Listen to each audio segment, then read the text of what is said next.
that is a component of cell. This topic is from chapter number 5, Cell, the fundamental unit of life. I hope you will like this video, and if you are new for this video, please like, share and comment. So now let's start a topic called cytoplasm. ये topic हमारी class 9th की science से है, ठीक है। ये biology का portion है। इसमें हम करने वाले हैं साइटोप्लाज्म के बारे में, और स्पेशली इस टॉपिक से पहले मैंने आपको ऑलरेडी जो टॉपिक कराया है वो था nucleus, how the structure of nucleus is and what are the different parts along with their functions. In this video, we will discuss about only that what actually the cytoplasm is and what are the main function of the cytoplasm.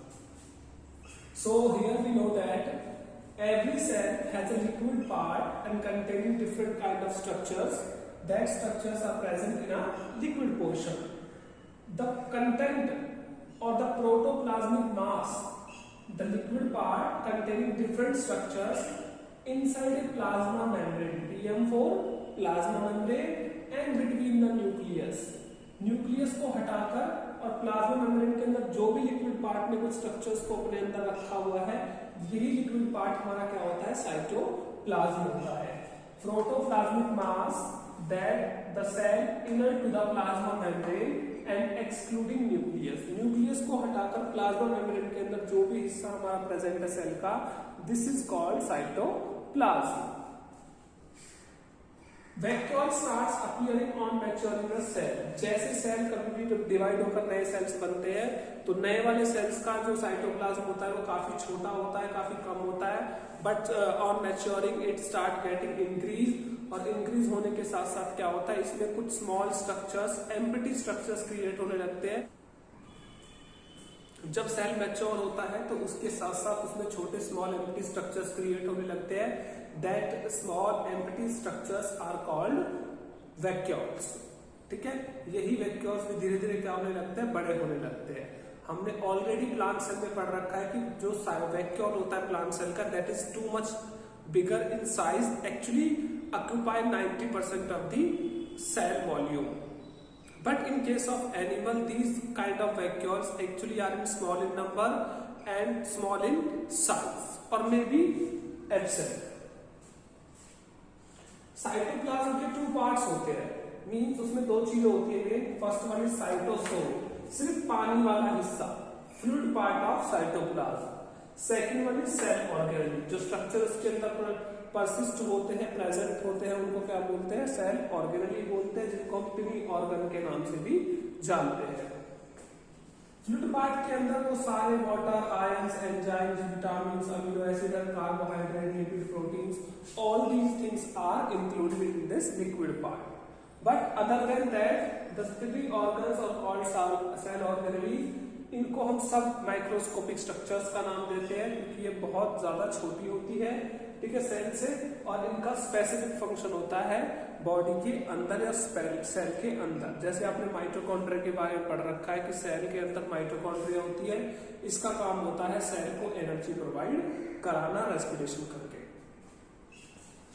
किसी भी cell के अंदर सारी activities को अलग अलग रखने के लिए, ताकि कुछ भी मिक्स ना हो, इसलिए जितने भी उसके सेल ऑर्गेनेल्स होती है, उन सबके ऊपर क्या होती है, मेम्ब्रेन बाउंड होती है. मतलब मेम्ब्रेन चढ़ी हुई होती है, जिसके अंदर ये एक्टिविटी स्पेसिफिक ऑर्गेनेल के अंदर परफॉर्म होती रहे और कोई डिस्टर्बेंस क्रिएट ना हो दूसरे वाले को. So keep the activity separate from each other. Every cell organelle is bound by a cell membrane. अब मेम्ब्रेन बाउंड ऑर्गेनेल्स की ये वाली जो आइडेंटिटी है, that is usually absent in case of bacteria, and that we also call prokaryotes. prokaryotes के case में इस तरह की कोई भी सेल ऑर्गेनेल्स बाउंड नहीं होती, नॉर्मली इसी और जनरली प्रेजेंट होती है इसी तरह से. बस वायरसेस के पास 2 स्ट्रक्चर होते हैं, एक तो उनकी बॉडी का कवरिंग होती है जिसको हम प्रोटीन कोड बोलते हैं, और एक जेनेटिक मटेरियल होता है जिसको हम डीएनए और आरएनए का नाम देते हैं, जो उसके अंदर होता है. अदर देन दैट वायरसेस के अंदर ऐसा कुछ भी प्रेजेंट नहीं होता, इसीलिए हम बोलते हैं वायरसेस लैक साइटोप्लाज्म. साइटोप्लाज्म नहीं मिलता और साथ के साथ उसके ऊपर कोई मेम्ब्रेन नहीं पाई जाती. इसी के साथ है साइटोप्लाज्म जो होता है वो परपेचुअल मोशन में होता है. परपेचुअल मोशन का मतलब होता है, you can write down the second meaning of this term, continue, लगातार मोशन में रहता है साइटोप्लाज्म, वो कभी भी क्या नहीं होता, स्टेशनरी नहीं होता, वो मूव करता रहता है लिक्विड पार्ट होने की वजह से। Now we will look at the functions of cytoplasm, that what could be the function of cytoplasm in a cell and that is usually important for a cell।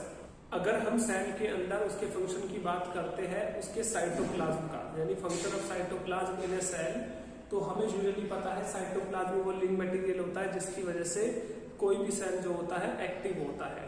So all the metabolic activities, machinery work, all that are completed inside a cytoplasm.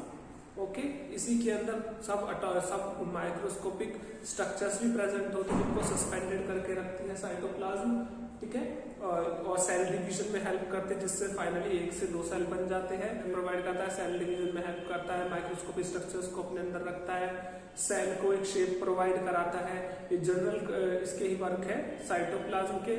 इसके बाद हमने पढ़ लिया है cell membrane, ठीक है, as a component of cell, nucleus as a component of cell, cytoplasm as a component of cell. But एक और था हमारा सेल वॉल। सेल वॉल में हमने बात की थी कि cell wall is only present in case of plant cell, not in case of animal cell. इसका ये था हमारे कंपोनेंट्स के बारे में सेल के। अब हम जो आगे करने वाले हैं इस वीडियो के बाद वो करेंगे हम सेल ऑर्गेनेली, स्पेशली कौन कौन सी सेल ऑर्गेनेली सेल के अंदर होती है। क्लास 9th में उस सेल ऑर्गेनेली के बारे में कितना डिस्कशन चाहिए, कितनी डिटेल चाहिए, सिर्फ उसको दिमाग में रखकर हम क्या करेंगे, टॉपिक को स्टडी करेंगे।